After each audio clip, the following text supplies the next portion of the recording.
Protágoras o de los sofistas. Capítulo 6, parte 4. Muchas gracias a todos por escucarme. Vamos a seguir con diálogos con Platón, a ver si lo terminamos algún día. Y dice así esta parte.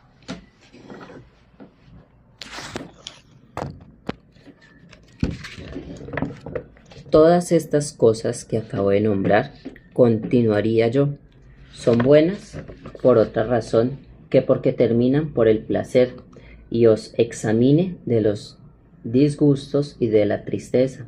¿Sabéis de algún otro fin que no sea este, que os haga llamar buenas tales cosas? No lo sabrían. Ni yo tampoco, dijo Protágoras. Buscáis por consiguiente el placer como un bien, y huís del mal como de un dolor, sin contradicción. Por consiguiente, vosotros tenéis el dolor por un mal y el placer por un bien. El placer mismo algunas veces le llamáis un mal, cuando os priva de placeres más grandes que él procura, o cuando os causa disgustos más sensibles que todos los placeres, porque si tuvieseis alguna otra razón para llamar al placer un mal, y tuvieseis otro fin de vuestras miras, no tendráis dificultad en decírnoslo, pero estoy seguro de que no lo encontraréis. También yo estoy seguro de eso, dijo Protágoras. ¿No sucede lo mismo con el dolor? ¿No llamáis al dolor un bien cuando os libra de disgustos más grandes que los que él causa, o cuando os procura placeres más vivos que sus mismos disgustos? Si al llamar al dolor no bien os propuséis otro fin que el que yo digo, no lo dirías sin duda, pero no lo tenéis. Es muy cierto, Sócrates, dijo Protágoras. Y si a su vez vosotros me preguntéis por qué refuerzo la cuestión de tantas maneras, yo os diría, amigos míos, perdonadme estos rodeos, porque en primer lugar no es fácil demostrárnoslo, lo que es eso que llaméis ser vencido por los placeres, y en segundo lugar porque de esto depende toda mi demostración, pero aún tenéis tiempo para declarárnoslos. Si creéis que el bien es una cosa distinta del placer y el mal una cosa distinta del dolor, decidme, ¿no estaréis muy contentos si pasáis vuestra vida en el placer y sin disgustos? Si estuvieseis contentos y creyeseis que el bien y el mal no son otra cosa que lo que os acabo de decir, escuchad las consecuencias de esto. Se siguen. Sentado, esto. Sostengo que no hay cosa más ridícula que decir como vosotros hacéis que un hombre, conociendo el mal como mal y estando en su voluntad no entregarse a él, se entregue sin embargo porque se va arrastrando por las pasiones, y que un hombre conociendo el bien rehúse practicarlo a causa de algún placer presente que le aleje de él. Este ridículo que yo encuentro en estas dos proposiciones os aparecerá con toda evidencia, si no nos serviríamos de muchos nombres tales como lo agradable, lo desagradable, el bien, el mal. Puesto que no hablamos más que de dos cosas, no servimos solo de dos nombres. Primero, las llamaremos el bien y el mal, y las llamaremos después lo agradable y lo desagradable. Concedido esto, supongamos por lo que va dicho que un hombre, conociendo el mal, no deja de cometerle. En este caso, precisamente se nos ha de preguntar, ¿por qué le comete? ¿Por qué se va arrastrado? ¿Se ve vencido? Responderíamos nosotros. ¿Y por qué se ve vencido? Se preguntaría. Nosotros no podríamos responder que por el placer, porque esa palabra que estamos convencidos en que sea reemplazada por la de bien, por consiguiente es preciso que digamos que este hombre comete el mal, porque se ve vencido y vencido por el bien. Por poco burlón que sea el preguntante, no podrá menos de echarse a reír a velas desplegadas, y nos dirá, vaya una cosa notable, que conocimiento un hombre el mal, sabiendo que es un mal, pudiendo no cometerle. Sin embargo, le comete, porque se ve vencido por el bien. Este hombre continuará diciéndonos: a vuestros ojos el bien supera por su naturaleza al mal, o es incapaz de superarle. Nosotros responderíamos sin duda que es incapaz de superarle, porque de otra manera aquel que dijimos se había dejado vencer por el placer no sería responsable de ninguna falta, pero continuaría él. ¿Por qué razón los bienes son incapaces de superar a los males? ¿O por qué los males tienen fuerza de superar a los bienes? ¿Es porque los unos son más grandes y los otros más pequeños? ¿O porque los unos son más en número y los otros menos? Porque estas son las únicas razones que podríamos alegar. Es por lo tanto evidente, añadiría él, que según vuestra doctrina, ser vencido por el bien es escoger los mayores males en un lugar de los menores bienes. Ya no se puede decir más sobre este punto. Mudemos ahora estos nombres tomando los de agradable y desagradable, y digamos que un hombre hace cosas desagradables sabiendo que son desagradables, por verse arrastrado o vencido por las que son agradables, aunque sean incapaces de vencerle, y que es lo que hace que los placeres sean capaces de superar a los dolores. No es exceso o el defecto de los unos respecto de los otros.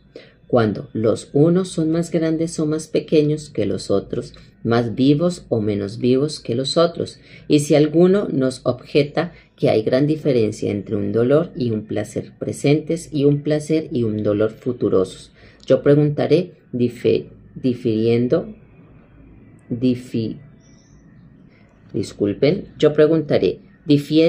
ellos en otra cosa que en placer o el dolor?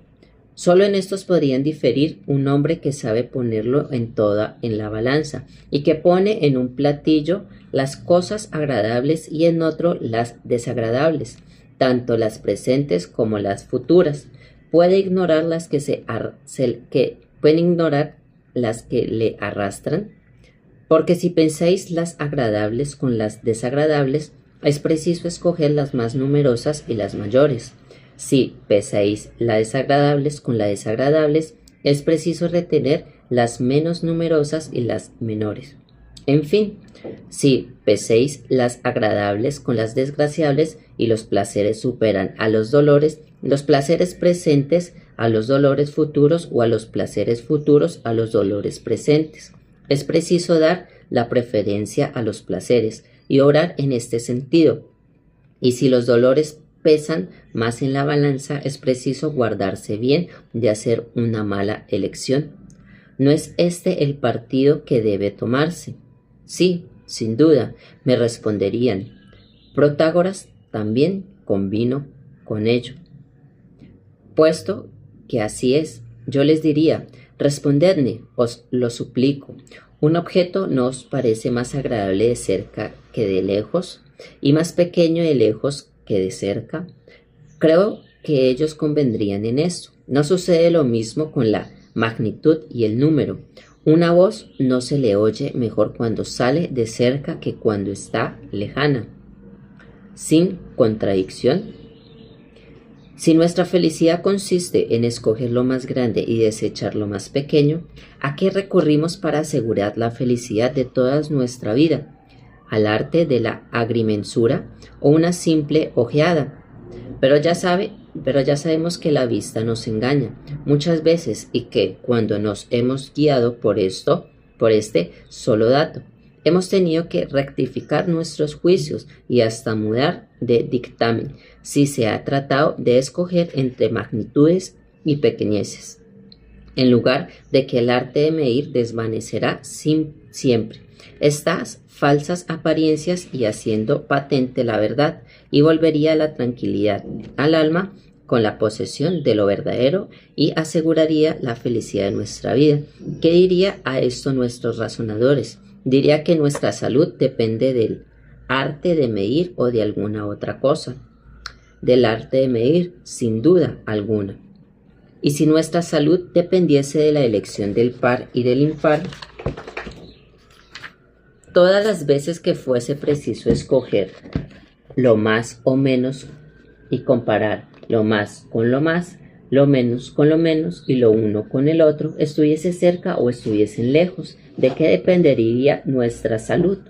No dependería de una esencia o de una cierta esencia de medir, puesto que se trata de juzgar, del exceso o del defecto de las cosas. Este arte aplicado al par o al impar es otro que la aritmética. Yo creo que nuestros argumentos convendrían en esto.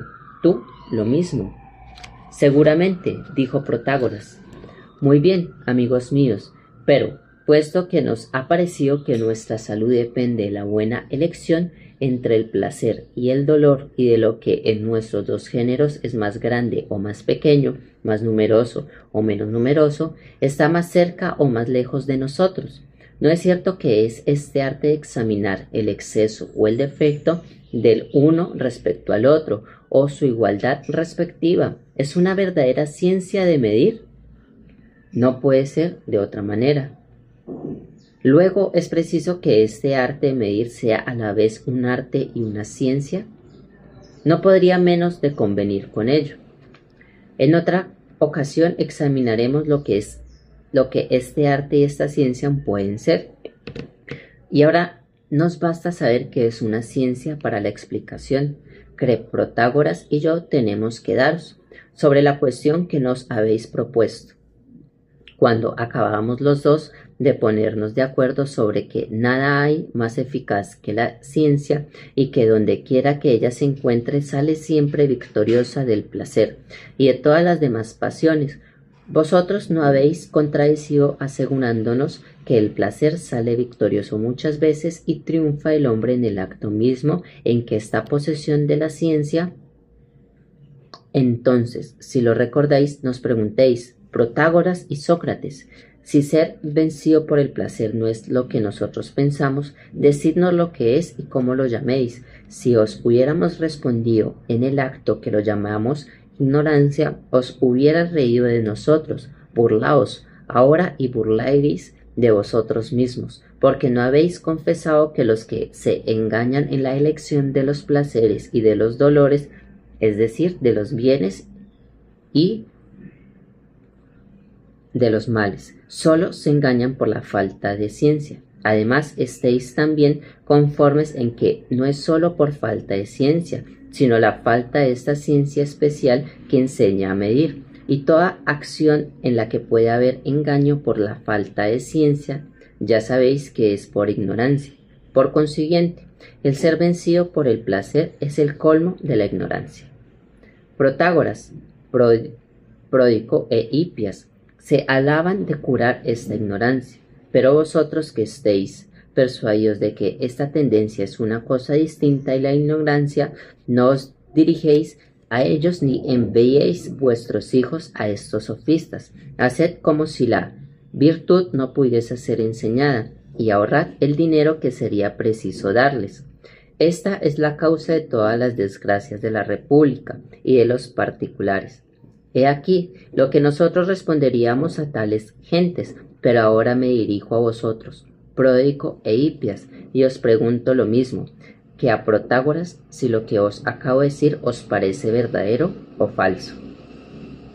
Todos convinieron en que estas verdades eran patentes.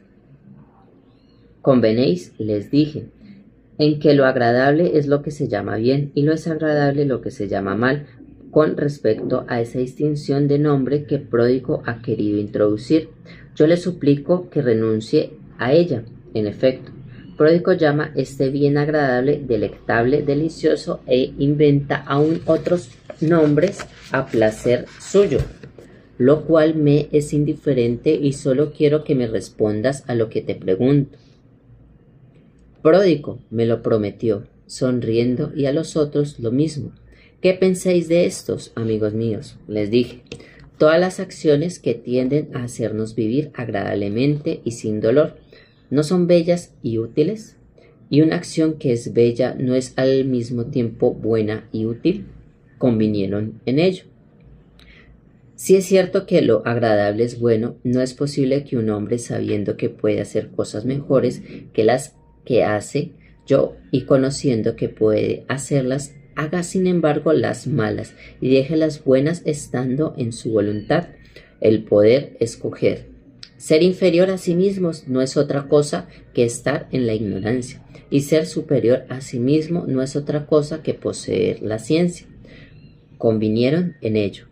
Pero les dije, ¿qué entendéis por estar en la ignorancia? ¿No es tener una falsa opinión y engañarse sobre las cosas de mucha importancia? Lo confesaron todos.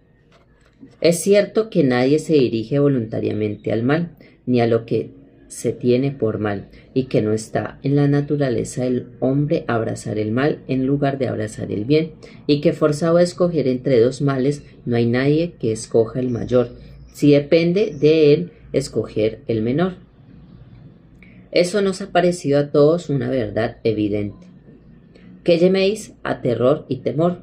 Les dije, habla pródigo. No es la espera de un mal lo que llaméis terror o temor. Protágoras e Hipias convinieron en lo que el terror y el temor eran precisamente esto. Pero Pródico lo confesó solo respecto al temor, pero lo negó respecto al terror. Poco importa, mi querido Pródico, le dije. El único punto importante es saber si el principio que yo acabo de asentar es verdadero. En efecto, ¿cuál es el hombre que querrá lanzarse al objeto que teme, cuando es dueño de dirigirse a objetos que no teme? Esto es imposible por vuestra misma confesión, porque desde el acto en que un hombre teme una cosa es porque la cree mala, y no hay nadie que busque voluntariamente lo que es malo. Convinieron en ello. Sentados estos fundamentos, continué yo. Es preciso ahora, Pródigo e Hipias, que Protágoras justifique la verdad de lo que sentó al principio, porque he dicho que de las 5 partes de la virtud no había una que fuese semejante a la otra, y que cada una tenía su carácter diferente. No quiero estrechar sobre este punto, pero que nos pruebe lo que ha dicho después, que de estas 5 partes había 4 que eran casi semejantes y una que era enteramente diferente de las otras 4, el valor. Me añadió que lo conocería por lo siguiente. Verás, Sócrates, hombres muy impíos, muy injustos, muy corrompidos y muy ignorantes, que son, sin embargo, muy valientes, y comprenderás por eso que el valor es enteramente diferente de las otras 4 partes de la virtud. Os confieso que al pronto me sorprendió esta respuesta, y mi sorpresa se ha aumentado después que he examinado el asunto con vosotros. Le he preguntado si llamaba valiente a los que eran arrojados. Me dijo,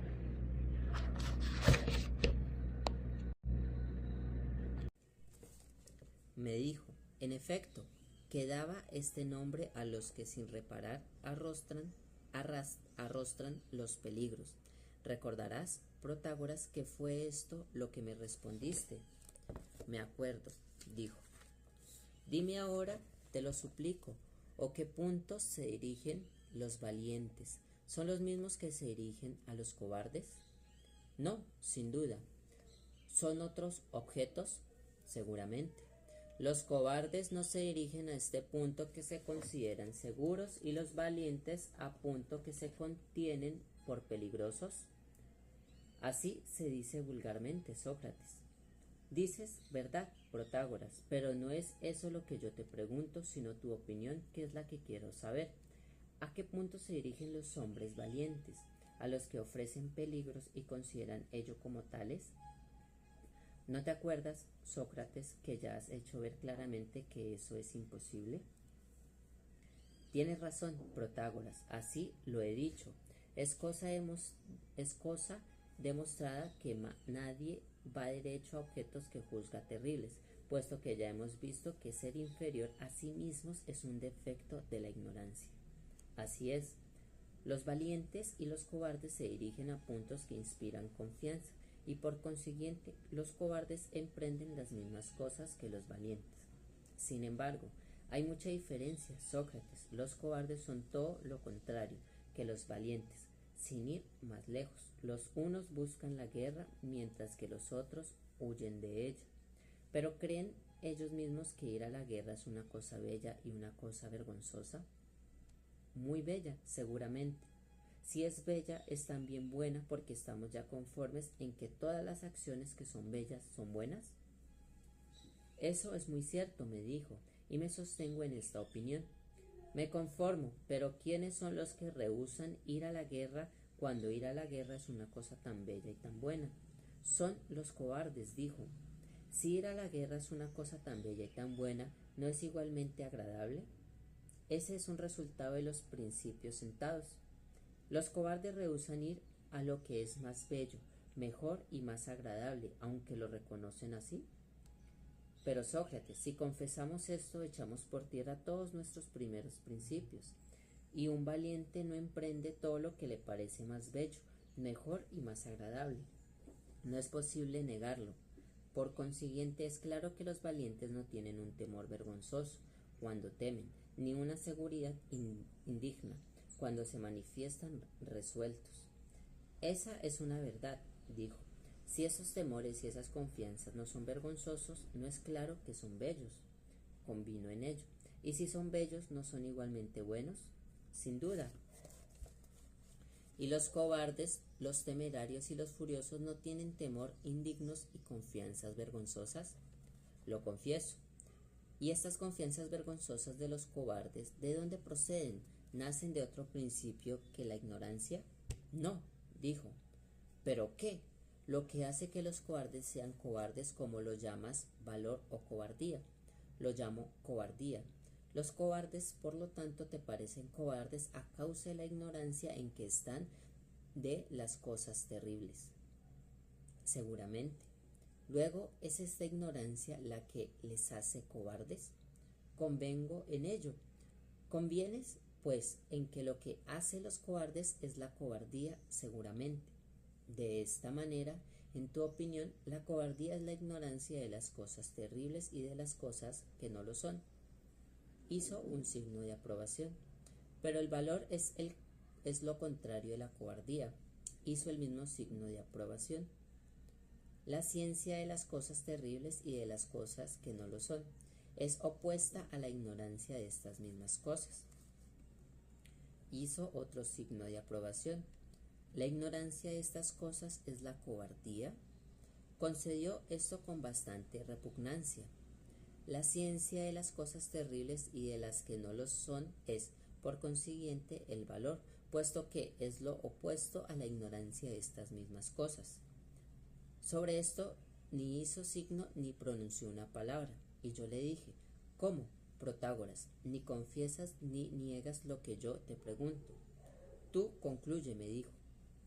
Ya solo te voy a hacer una ligera pregunta. ¿Crees, como creerías antes, que hay hombres muy ignorantes y sin embargo muy valientes? Puesto que eres tan exigente, me dijo, y que quieres que por fuerza te responda. Quiero complacerte, te digo, Sócrates, que lo que me preguntas me parece imposible, según los principios que hemos sentado.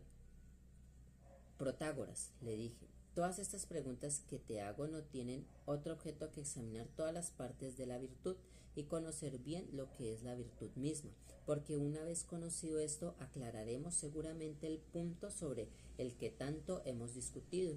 Yo diciendo que la virtud no puede ser enseñada y tú sosteniendo que puede serlo. Y sobre el objeto de nuestra disputa, si me fuese permitido personificarle, yo diría que él dirige terribles cargos y que se mofa de nosotros, diciéndonos Sócrates y Protágoras, sois unos pobres disputadores. Tú, Sócrates, después de haber sostenido que la virtud no puede ser enseñada, te esfuerzas ahora en contradecirte, procurando hacer ver que es ciencia de toda virtud, la justicia, la templanza, el valor, donde justamente se concluye que la virtud puede ser enseñada, porque si la ciencia es diferente de la virtud, como Protágoras trata de probar, es evidente que la virtud no puede ser enseñada en lugar de que si pasa por ciencia como quieren que los demás lo reconozcan. No se podrá comprender nunca que no puede ser enseñada. Protágoras, por su parte, después de haber sostenido que la puede enseñar, incurre igualmente en contradicción, tratando de demostrar que es otra cosa que la ciencia, lo que equivale a decir formalmente que no puede ser enseñada. Yo, Protágoras, tengo un sentimiento en ver todo nuestros principios confundidos y trastornados, y desearía con toda mi alma que los pudiésemos aclarar, y querría que después de tan larga discusión hiciéramos ver claramente lo que es la virtud en sí misma para decidir hecho este examen, si la virtud puede o no ser enseñada, porque me temo mucho que Epimeteo nos haya engañado en este examen, como dices, que nos engañó en la distribución que hizo. Así puedo decirte con franqueza que en fábula Prometeo me gustó mucho más que el descuidado Epimeteo. Así es que, siguiendo su ejemplo y dirigiendo una mirada previsora a todo lo largo de mi vida, me aplico cuidadosamente al estudio de estas indagaciones, y si quieres, como te decía antes, con el mayor gusto profundizaré contigo todas estas materias. Hemos terminado este gran capítulo de Diálogos con Platón. Muchas gracias a todos ustedes por escucharme, por tener paciencia y por ser virtuosos de ella. Les deseo a todos un excelente día, excelentes bendiciones para su hogar y su familia.